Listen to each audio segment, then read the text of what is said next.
Just throw out some comments just to put, first of all, my company in context and also producing in London. We're a company that works between making films for Los Angeles and also small local European films. And we're very much interested in using completely digital technology in regards of the European ones, but developing the content, i.e. scripts and stories, for Los Angeles, and then making the strategic alliance to the money. Now, I want to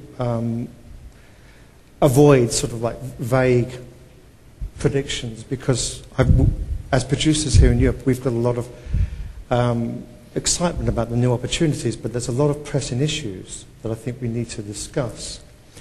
And we need to do that quite quickly because of the pace of change. And I just want to sort of just take one step back and just look at digital technologies and see that they belong in a long tradition stretching back beyond when cinema was born in 1890 to even the art of illusion that was created by magic lanterns 300 years ago, and just sort of take back this sort of fear that... We're going back to smoke signals? No, it's part of the lineage, and there's a sort of frisson, there's a sort of a deep fear that's rife amongst a lot of lower budget, middle budget producers across the whole of Europe. So I think that we've got to just look at the cinema when it was born, it was not alone. As a new medium, there was gramophones, there was radio, there was television, then came DVD and video, obviously. But the important thing for me is that none of these mediums have stopped. They're still going strong. And in business terms, I think film has the advantage in that it can learn from them.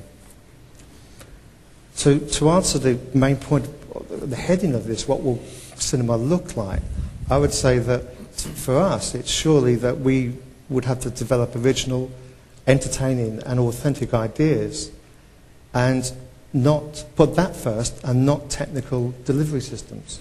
I'd just like to say something about what David said. In the early 80s, there was a widespread paranoia, particularly in Europe, but arguably globally, that the VHS player and video rental was going to destroy cinema. The inverse happened.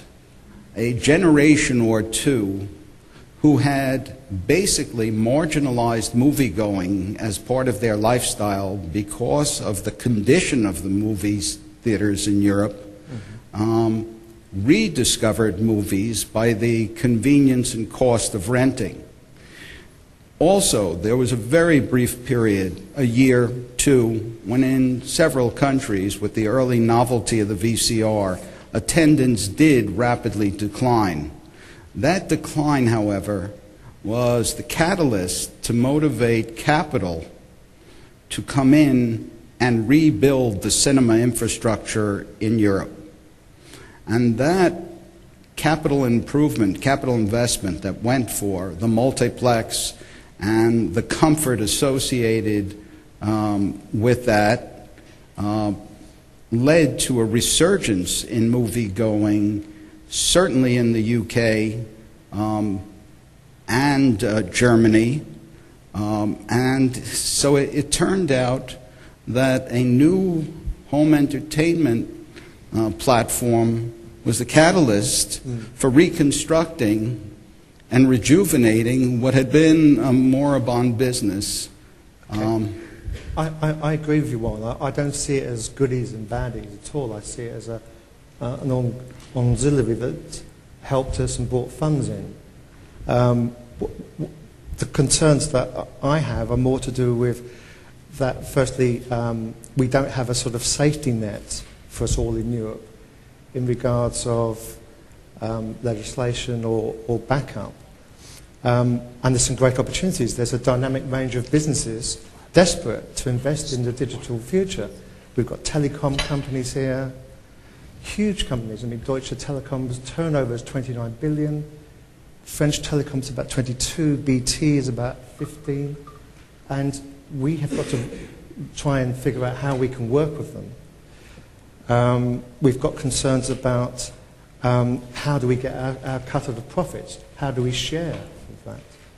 So it's, again, I will